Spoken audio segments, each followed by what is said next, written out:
to see you, We're man. How you live. doing? I'm happy to be alive. I made it through the fucking treacherous Colorado Rockies. It was insane. Yeah. Yeah. You texted me about this. So what happened? You guys drove through a blizzard in the Rockies? Yeah, well, I told you that it's Saturday. We usually record on Friday. I had to push the date back because we had a memorial service to go to in Vail, Colorado.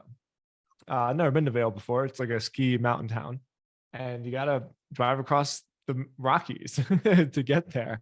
And just as we're driving up the hill, it just starts crazy snowing, and the kind of snow where the snowflakes are like the size of apples, and so you can't see Wow. anything.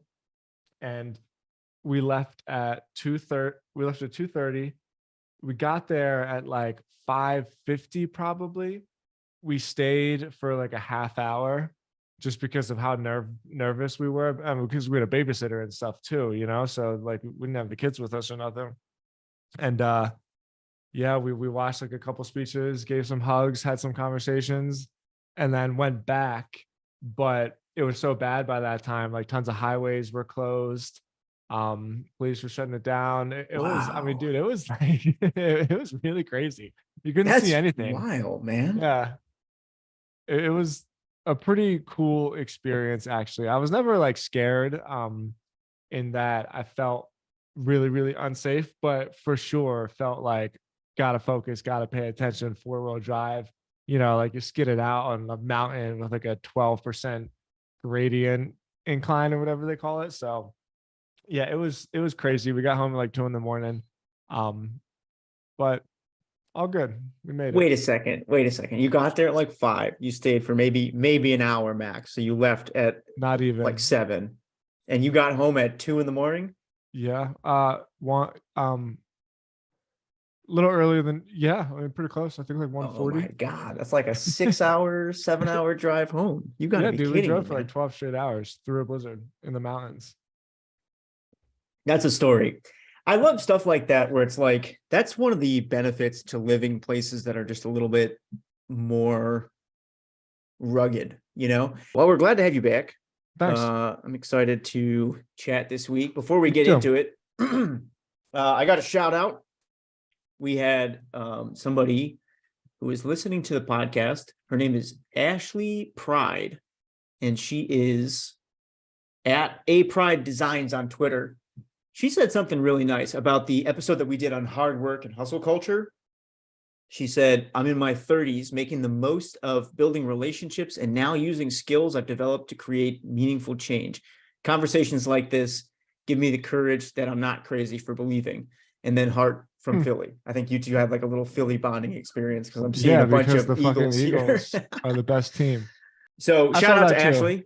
Yeah, thank you so much, Ashley. I saw that too. That was cool. Yeah, man. My week was so busy. I have nothing. Do you want to? See, that's where we should start. We should start with, Yeah. hey, what's it going? I don't know what to talk about today. All right, Yeah, Isaac, so cut us in there. so that's the beginning of the show. All right, cool. Well, I could talk about the week and why it's been busy, but I don't think I have like a structured thing this week. no, that's fine. I've been toying with an idea, and it's not a really groundbreaking idea, but I think it covers what I see is a gap in there's an opportunity here like for me and other creator businesses that might be a little bit further along, but there's also an opportunity for people that are just starting out. And although it doesn't necessarily seem that groundbreaking when I first explained it to you, the more in depth I was going with it, with like my thought experiments, the more I thought, like I think there's really something here. So let me tell you what I'm getting at. Copy Blogger Academy is Copy Blogger's membership site. Everybody knows this by now.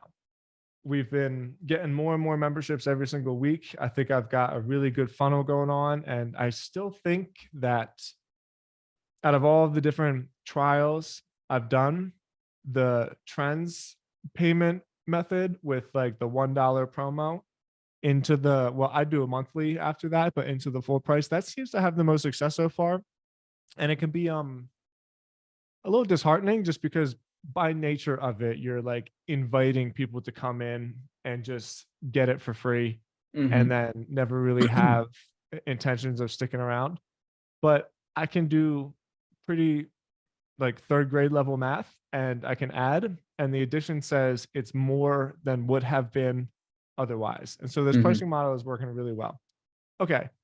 So the pricing model is working pretty well for Copywriter Academy. And so the next thing I did is, I know I've told you before, like I had my own product I was working on with the bootstrapper, and like we've been talking about doing products, and my life just got too crazy. And so one of the things with the new year that I talked about was being able to say no more often. And so I shut everything down basically, and I just decided Copyblogger Academy is my membership product, like worldwide. Like this is the only thing I got. So I set up a Rewardful account, which is a really, really easy affiliate platform. It's a really cool business actually. I always thought affiliates were like really annoying because Share a Sale was like one of the market leaders, and I just thought their UX and their dashboard was like really, really terrible. It didn't necessarily give me all of like the cool, fun insights that I want to see when I log in and see a dashboard, both from the product owner, but both from the affiliate level, because each affiliate needs to have their own login and dashboard as well. Mhm. Okay, so I've been selling a pretty decent amount through Tim Stodd's as well. Like I basically made my personal brand an affiliate of Copy blogger. Copywriter Academy, right? Smart. Yeah, because I'm selling it. It's my brand, and I'm not like making any um like not trying to dodge that, but at the same time, Brian Clark, my partner, he has his stake in Copyblogger Media, and so it's not fair for me to just like take 100% of the money that I sell with Tim Stodds and whatever Copyblogger sells that goes there. All Mhm. right, and then as we talked about a couple weeks ago, we did the same thing with our podcast, where now we have a mailing list and we set up Spark Loop, and I put that same funnel, and I made that funnel um, selling an affiliate of Copyblogger Academy. Okay, so this isn't groundbreaking. This is just an affiliate, right? The only thing that I've done differently is I've separated the individual media assets so that they can each get like a piece of the pie. Here's what I've been thinking. Why hasn't anybody taken on a different approach to the affiliate game and presented it more of like a built for you product? Because when people start off audience building, creating content, trying to get stuff out there, what's like the biggest problem that everybody has? They don't know how to get attention and they don't know how to build a product. Building Mhm. products is freaking hard. It's really, really hard. And the vast majority of products fail. So instead of what I've been thinking about doing is inside the academy itself, I've been thinking about creating like a program, which is a built for you product. And that doesn't just come with an affiliate link, that comes with the actual automation, that comes with how to sequence it so that when different people click different things in the automation, you can send them different offers. It comes with the functionality for deadline funnels. And basically it comes with like no setup fee implementation. So like this is it. This is a fully done product that has a good reputation, that has good profit margins for you as the affiliate, and is zero skin off your back. You don't have to do anything. And so that way the creators can spend all of their time creating content, trying to get email lists and building an audience, which is what they want to do, right? How does that land off of you when I present it that way? Do you think I'm just spinning my wheels, or do you think that's something that actually has legs to it? Well, that's interesting. Let me make sure I understand it right. So the idea would be to present, would this be like a copy blogger product specifically designed for new creators, but it's got the copy blogger branding on it? Or is it like you're going to spin up personalized products for new creators? Like, are you white labeling this for them and then the back end is built in, or is it just an affiliate program for copy blogger? Great question. And it's a little bit of both. Okay. So Copyblogger Academy is the product. I guess I didn't actually simply lay that out. I'm Okay. not creating new products. Copyblogger Academy is the product.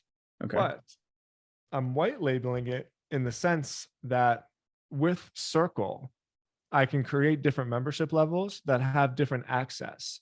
And I can create different sales pages. Because remember that episode we did where all that Circle did was built in the Stripe functionality, but they didn't actually make like the landing pages. You get to Yep. do all of that off domain or whatever you want to call it. And so it's twofold. I can create the sales pages as like the expert copywriter that has the creator's picture, the creator's message, the messaging that speaks individually to the type of people that that particular creator is trying to speak to, so the language speaks to their audience very natively. And since with Circle, I can add different spaces for different membership levels, I can make it so that if they buy from that particular person, they get extra stuff that you can only get through that particular creator, so that way the sales page has individualized bonuses, has maybe like, well, they all have the guarantee, that sales page has just different offers, so like Yeah. the offer is tailored to the audience of the particular creator who's the affiliate. Yeah. And it's an all done for you service. I like that. Here's where I think I see a slight difference, but this might have just been the way that you described it. You might already have this in mind. Where I think this could be really successful is with established creators, not necessarily people who are just getting into the game, because so many people who start this journey don't make it work, right? Like they either they don't stick with it or they struggle to build the audience. And I think for something like this to really be worth your time, you'd have to be able to hit a certain level of scale. That would be challenging if this was available to just like anybody. But one trend that we've talked about on the show in the past is this move that creators are probably going to start making to owning their own products rather than just hyping somebody else's. And I see this as a really interesting, it's like a stepping stone to that, right? Mm-hmm. Because technically they didn't invent the product from scratch, but if it's got their brand on it, it's like, that's one step short of making your own product. So I see that being really attractive for established creators who are looking to get away from the advertising model of income, right? They can start owning something and selling it. But I think that the scale would be the tricky part, just because, like, what it makes me think of is incubator models. Like I know some agencies who have tried to create a model where instead of charging startups for advertising work or like marketing work, they just take a chunk of the company, right? So the idea is like, oh, we're going to be an incubator. We'll bring you in. We build out your branding. You build the product and we have a chunk of the upside. The problem that they run into is that like, sometimes 1 in 60 startups end up making it. And so in order to really make that work, it's tough to do unless you have some other, like the agency work almost has to be a loss leader for something else, Yeah. So on this side, I like the idea, but I think, and maybe this is what you were already thinking, I think it would have to be with creators that have hit some level of traction. So have you thought yet about what's the pricing model? Is it just affiliate, or is it like, hey, you pay 10 grand up front and we set you up with this entire thing, and then we just take a chunk of whatever the sales are? That's interesting. It was just affiliate. I have not thought it out that through. It's in a 50%, so straight down the middle, which is really strong affiliate. Usually it's nowhere near that. But from my view, since it's a membership model, I'd be more concerned with just volume, because serving a membership site to one person is just as much work as serving it to like 10,000 people, and Yep. so I have the ability to scale it out and really play with the margins. I do, however, think that you're right when you say there's a high probability of me ending up spinning my wheels by doing a whole lot of work for people that like aren't actually going to follow through on it and take it seriously. So then what do you think is like a good baseline level? Because there's a conundrum there, because once somebody gets big enough, they're just going to make their own stuff. Well, at least they're going to try to. Right. but that's kind of that's where I'm floating at. Like, and I think I was thinking about this when I was writing about the agency stuff again, where like most products fail and people never talk about this. Like almost every course fails. I'd say it's got to be at least 95% of them just don't do anything, Yep. and then like 4% might make like 5 to 10,000 bucks, and then like, 1% will get everybody spinning their wheels, thinking like, oh man, I got to make a course and I'll get rich, but you won't, like you probably won't. And so, where is that line where you're established enough that I can take you seriously, but you're not too established where you're not thinking that you would be better off on your own? Yeah, it's a good question. And I don't know. I think, but I do think that there might be a way to design this with that in mind, where maybe the value prop is, hey, you're a creator, you've already got traction, you're working your ass off to sell ads. Like you already know what the next step is. You know you have to start making products, but you also don't know how to do that. So this is the stepping stone, right? It's like we work with creators who've hit this level of traction. You pay this much. Here's what the program looks like. And within 6 to 12 months, we expect you to cycle out and start building your own products, right? Like that is what we're trying to train you for. And we're just kind of the intermediary. That'd be kind of interesting, I think, from a creator standpoint, for a few reasons. And this is just me thinking through like what would be valuable for me. If Yeah. like, I think it would be cool to be around people who are at that stage. And so I would be willing to spend money, like I said, X number of dollars up front, and then potentially some kind of like ongoing membership fee as well. For a combination, the 1-2 punch would be, we're going to put you in a community with the other people that are in like your cohort, right, of creators. So you're going to meet a whole bunch of other creators who are at the same stage as you. You're going to be going through all this learning together. And then the idea is that you will eventually develop products of your own. And if you want to, you can stay part of the community. And then that becomes like your recurring revenue. But it's almost becomes difficult to talk about this stuff though, because it just becomes like turtles all the way down, It's like how many communities and products and courses can you stack on each other before it just becomes this crazy like Inception type model. But I think that would be interesting, for creators who've gotten to a certain level. And what is that level? Probably like, high 5, low 6 figures in annual revenue. And it's probably somebody who's got more opportunities than time, right? Because if they have the time to make a product, they're just going to make the product. Yeah. I think there's a lot of creators out there though who've just got they've got a lot going on. They don't have time to make a product, and they might be interested in something like that. I don't know. Does that resonate when I say that? It totally resonates. Yeah, it totally resonates. I think the angle is what we've talked about with the free front end, back end. I know I've mentioned this before, but just that whole analogy, it totally fucking changed everything for me, man. Like everything that I have now just follows the same exact structure, including our podcast. And like I'm just never doing anything else again because it's so simple. And I think there's a vast number of people, especially who use Twitter and LinkedIn, who collect email addresses and sell sponsorships on their newsletter and don't know where to go after that. And a lot of those people even try to create a course, and it's usually like a Gumroad course or something fucking like, I'm not trying to shit on anybody's stuff, but it's suboptimal, it's below average, because the problem with paid courses is basically everything is free.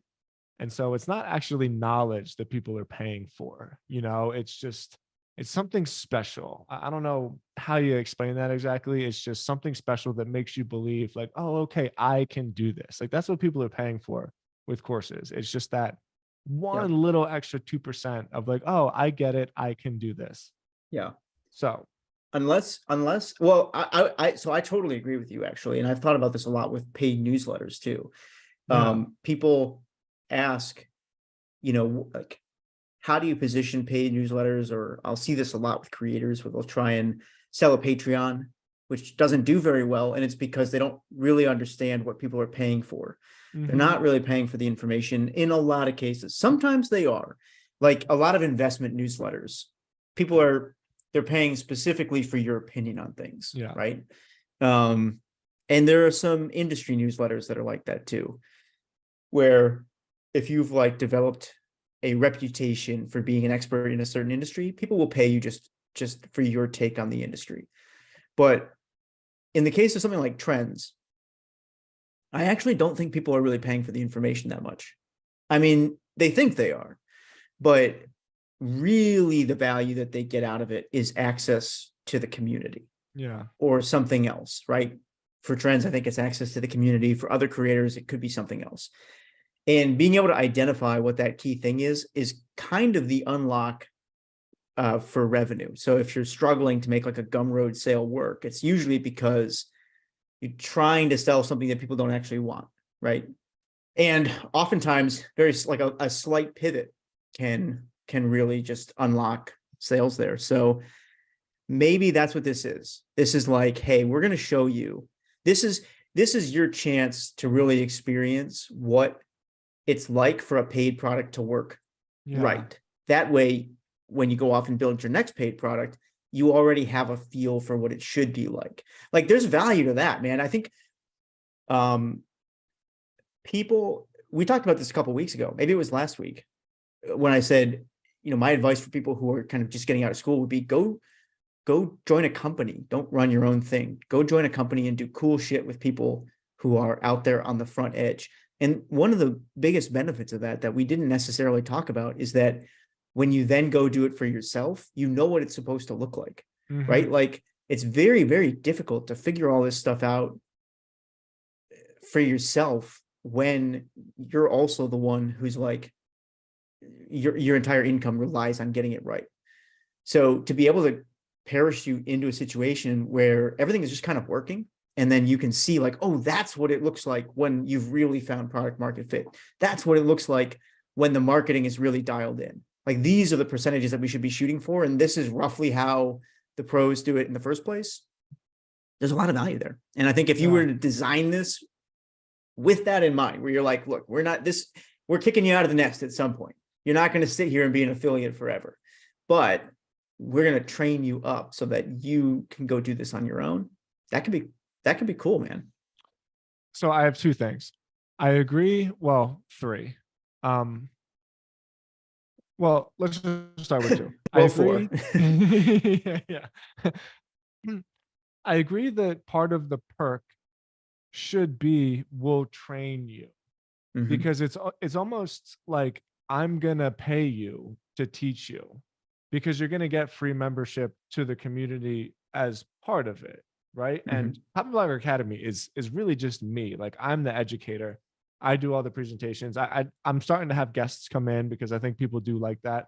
But in my view, what makes people stick around to the academy, which is going pretty well, is the fact that I'm just so behind the scenes with my own companies. And I quite literally show them like, this is exactly how it's working. And like, these are the numbers that's happening. And I think that's a good example of, it's not just some information. It's like, oh, you're really behind the curtain.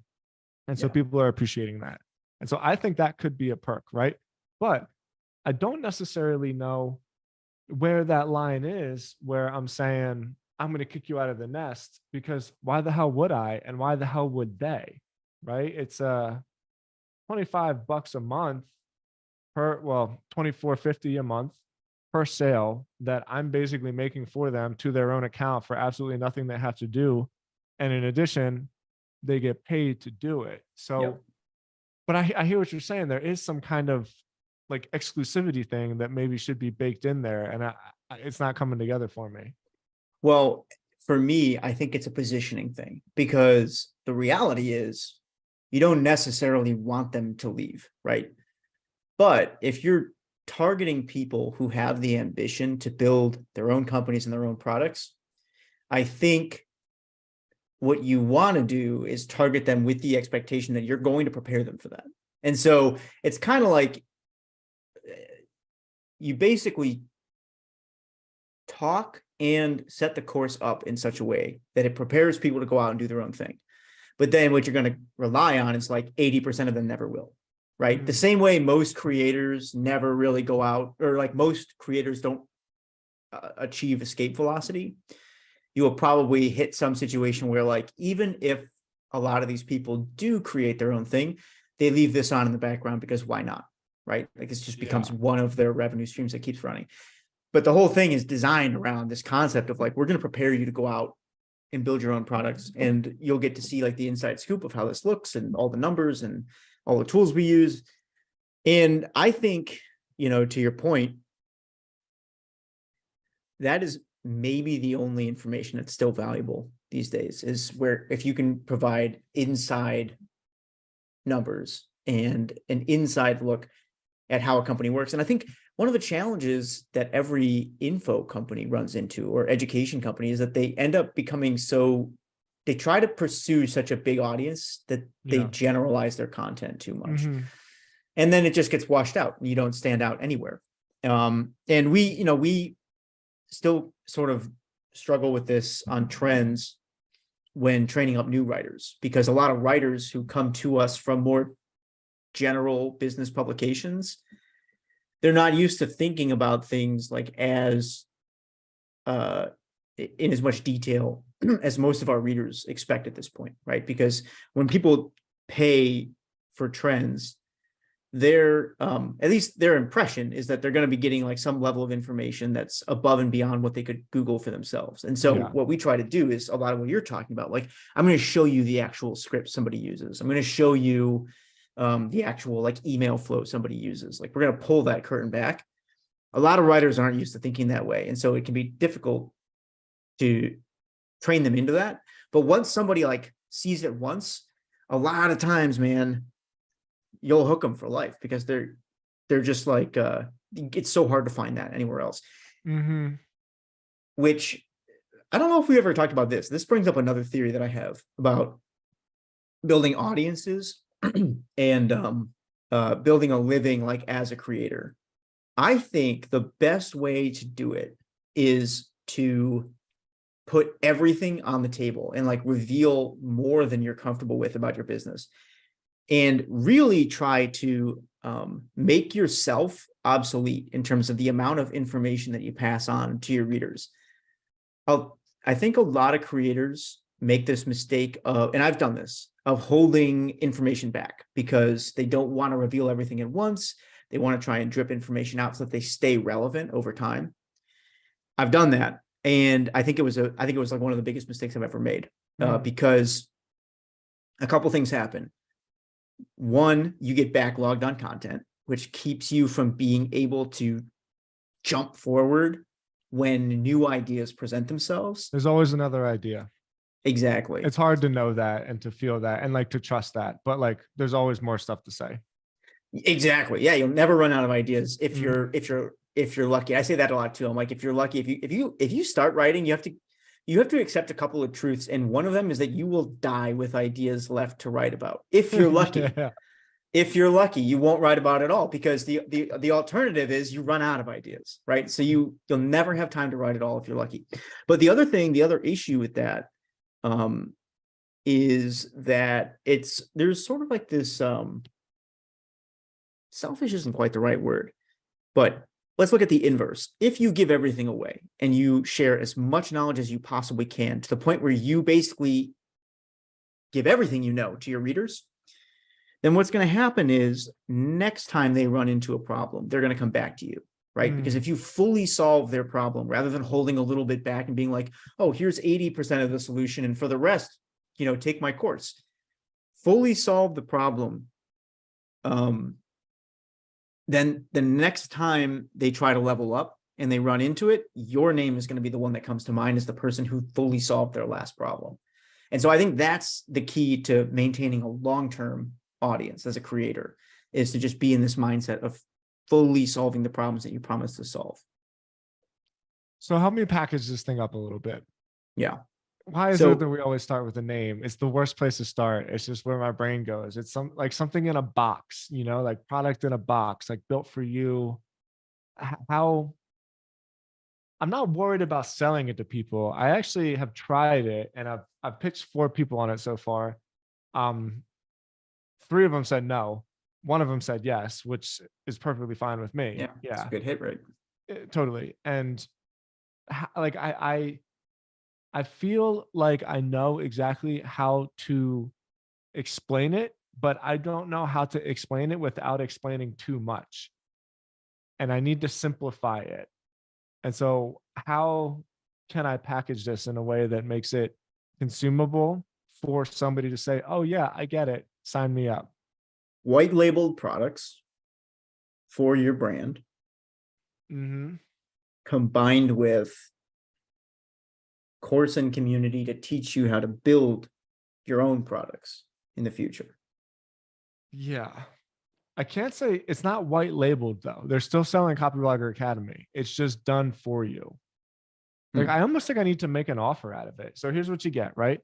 You get a custom made sales page that speaks specifically to your audience. You get uh, free perks inside the Copyblogger Academy that only your audience gets. You have potentials for upsells that will do for you in addition, because there's an upsell product with it. You have ACH, or I shouldn't say ACH, it's PayPal direct deposit, no problem. And then you have product fulfillment, because they never have to do anything with the product unless they want to give a presentation, which is totally fine. Can I ask you something? Yeah, man, help me out. I want to In do your this. mind, well, so you mentioned the free front end, back end framework. And for anybody who hasn't heard of this yet, which one did we cover this? We covered It in was a this while in ago, man. the It was like a year episode and a about half ago. how to get to $10,000 a month. Oh yeah, you're right. Yeah. But real quick, what it breaks down as is in any media company, there's 3 ways to make money. You have free products that are monetized via ads or affiliate deals.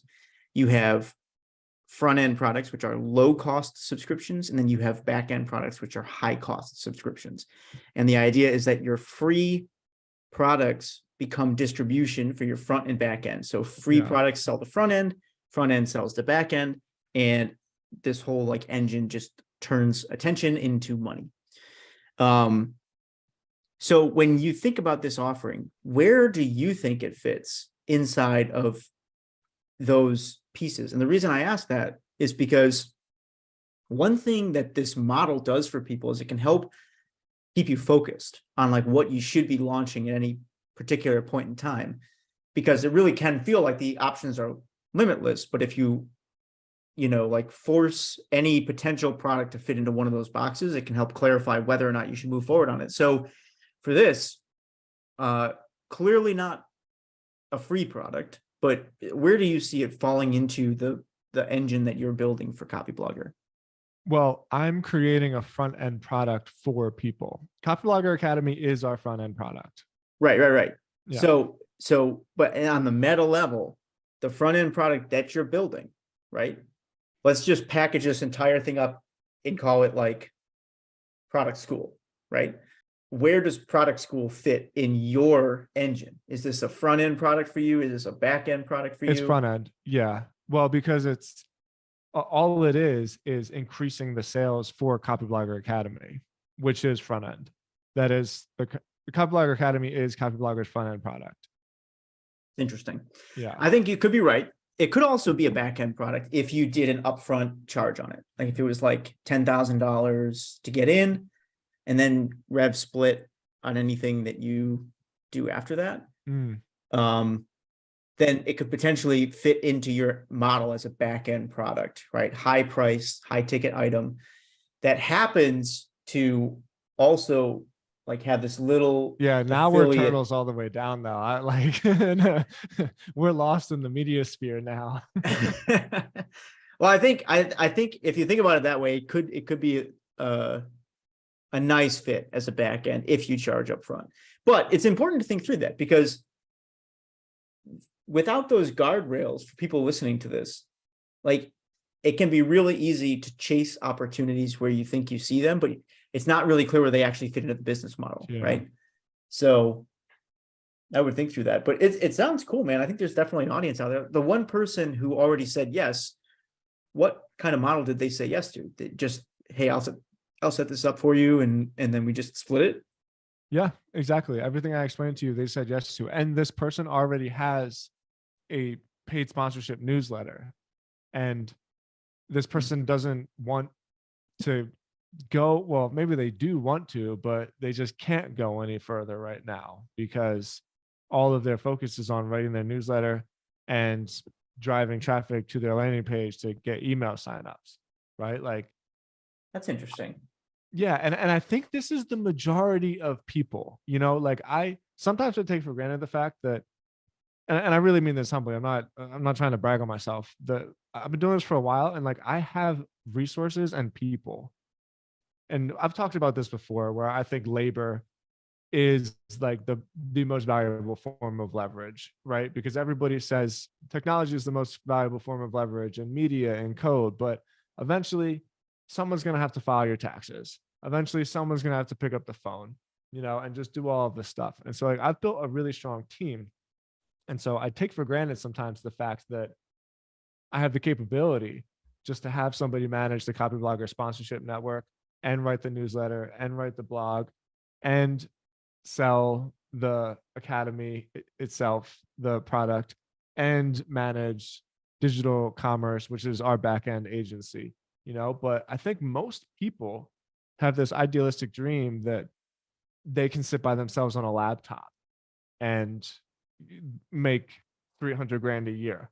And I don't think that's reasonable for the majority of people, because even just having a paid newsletter is like more work than people think, man. It's Mm-hmm. hard, And so I think a Mm-hmm. lot of people are stuck on this newsletter space and have these like ambitions of creating a digital products. And so they start with like a $19 ebook or something dumb, and then that doesn't work, and so they say like, oh, I need to be more expensive, let me make a $500 course, and then come to find out Gumroad charges 20% or whatever it is now, and so that falls on its face. And so I Yeah. think there's a very, very specific type of person who will hear this and just be like, so all I have to do is keep working on my newsletter and keep trying to get email signups and you'll do the rest. And I'll be like, yes. Yeah. Like I'm in. Yeah, I think the challenge there is that is very close to an affiliate program. And so at a certain point, there's a Exactly. question.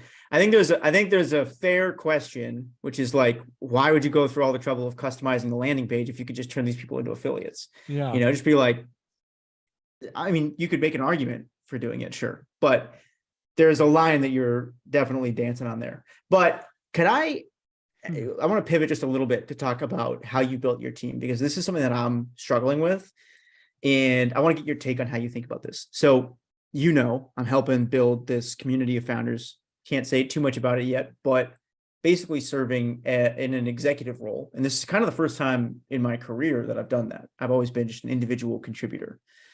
And one of the things I'm struggling with is figuring out when to hire people for certain jobs. And I've been talking to some of my mentors about this so far, and I've been kind of surprised by their feedback. So one guy I talked to, he said, as soon as you feel like you have a task that you can package up and like turn into a process that could be taught to somebody else, we should just plan to hire for that. Like bring in a VA and they can just slowly take on more and more of these types of tasks. I also talked to Sam about it recently, and I asked kind of his advice, and he goes, I said like when do you think I should hire people for X, Y, and Z? And he goes, like as soon as possible, right away. And so it feels like people who have been kind of operating at that level for a while, they think about this much different than I do, where for them, it's like, I'm not going to do anything that could be replicated by somebody else. Like as soon as I get a task to that point, hire for it.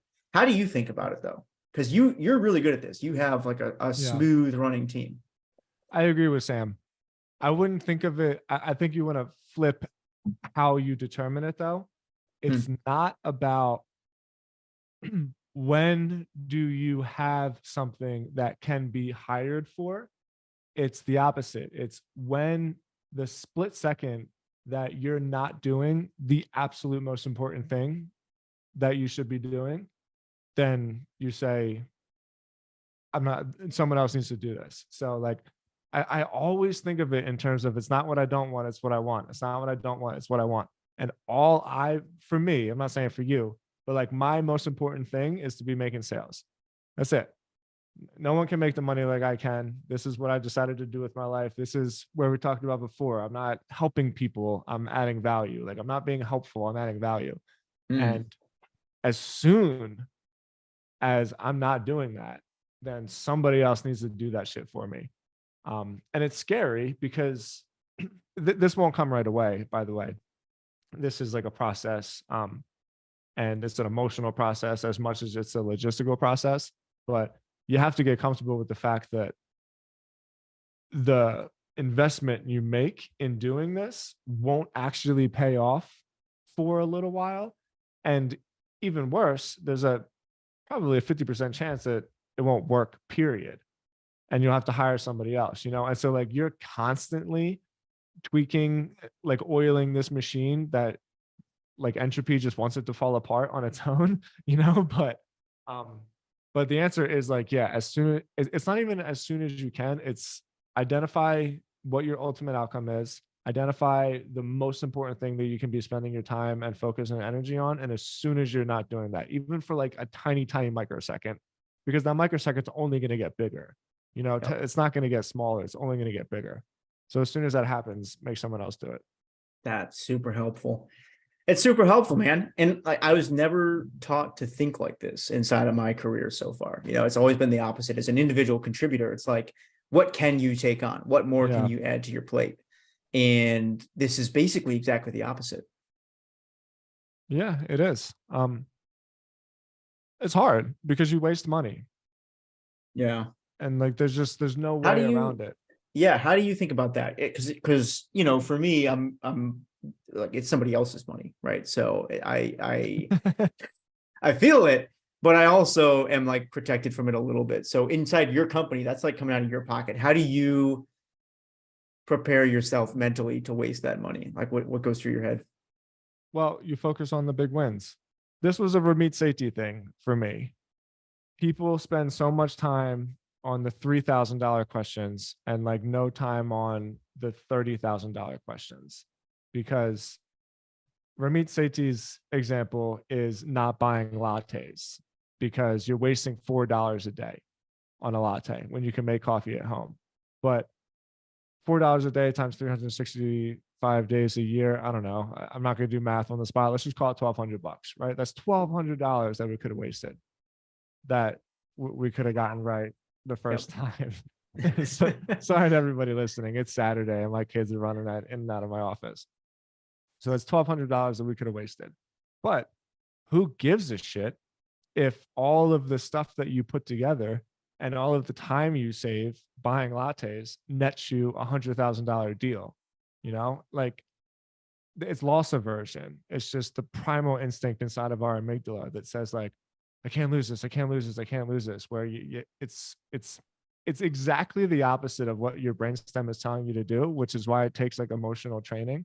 But like, all of that offsets. All the money that you waste actually doesn't matter, because if you didn't waste that money, you never would have gotten the 10x, 100x result. Yep, that helps. I really like that framework of like, as soon as you're not doing the thing, because I do this. I start the day with a list of priorities, and honestly, probably half of them are not the thing, right out of the gate. So right out of the gate, there's a bunch of things right now that I need to get rid of. But then I keep track of what I'm doing throughout the day. And if I get distracted, I write it down. So like if I pick my head up and I realize all of a sudden that I've switched tasks without even realizing it, like I'll make notes on what I'm actually doing. And so I have a list of all the stuff that is not the thing. And I think I got a lot that I got to get off my plate. Yeah. Do it now. Yeah, that's helpful, man. Thank you. Cool. Cool. welcome. Well, this was a great episode. Anything else you want to talk about? This was a fun episode. My fucking kids and my dog are trashing the background. People aren't going to hear this, but there was probably like 15 minutes at the beginning of the episode where we were just rambling until Oh, Ethan man. finally says, "I don't know what we're talking about." That was painful. Yeah. All right, man. Well, yeah, I'm gonna really bail on this one because I gotta go help my wife out. It's Saturday afternoon. But Yep. but thank you everybody for listening. Copybloggerpod.com. We have an email sign up, we have a free giveaway, we have a newsletter. We got a have- done for you product service. we have a done for you product sales. Yeah, we're going. All right, man. Great talking to you. Likewise. I'll talk to you soon. Later, man.